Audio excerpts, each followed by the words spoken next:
তেহারি বলেন আর বিরিয়ানি বলেন, সরিষার তেল দিয়ে রান্না করব। তো আসসালামু আলাইকুম, কেমন আছেন সবাই?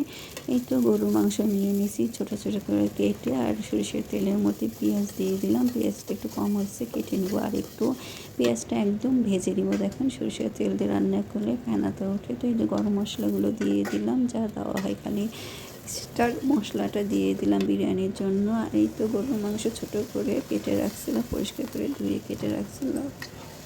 আর তেলগুলো বেছে নিচ্ছি। তেল আলা মাংসগুলো দিলে বিরিয়ানি করলে বা তেহারি করলে খেতে ভালো লাগে।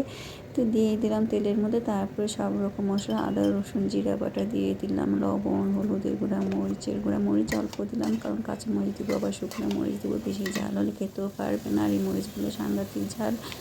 আর এক্সট্রা একটু জিরার গুঁড়া ধনিয়ার গুঁড়া দিয়ে দিলাম। আর দিয়ে ভালোভাবে কষিয়ে নেবো, হালকা হালকা করে পানি দিয়ে কষাবো, একবারে পানি দিব না। আর বিরিয়ানির মাংস এই কষানোর উপরে স্বাদ, মাংসের গন্ধ বেরোলে কিন্তু ভালো লাগে না খেতে। আর একটু শুকনো মরিচ কিছু কেটে দিলাম, পরে কাঁচা মরিচও দিয়ে দিব।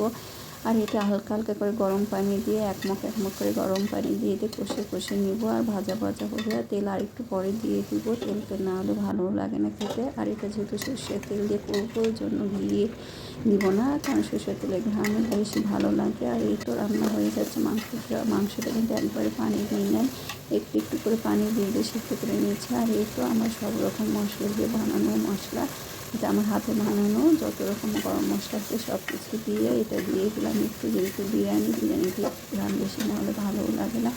আর আমি যেহেতু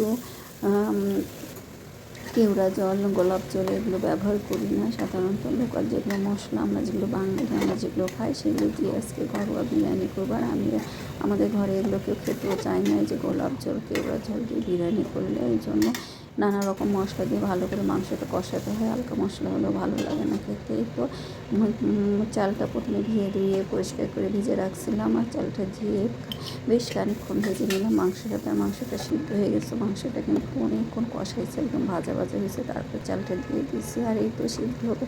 একটু পরপর তলাটা নেড়ে দিলাম, আর এখন ঢেকে দেবো। ঢেকে দেওয়ার পর এই তো উঠাইছে।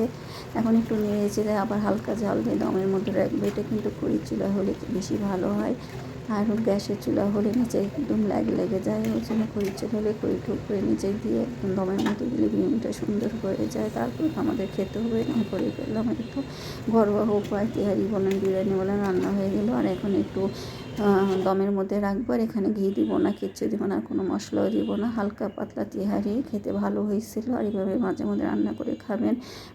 আর এটার সাথে শসা কেটে নিব, পেঁয়াজ কেটে নিব, লেবু আর আচার হলে তো মজাই আলাদা হয়ে যাবে, খেতে দারুণ হবে। আর আমার হাতে বানানো আচার দারুণ টেস্ট। আর এই তো রান্না হয়ে গেলে একটু পরপর নেড়ে দিলাম। আর দমের মধ্যে রাখতে হয় বিরিয়ানি যেহেতু, সেহেতু এভাবে নেড়ে চেড়ে খেতে হয়। তো এখন আমরা খাওয়া শুরু করবো। আল্লাহ হাফেজ।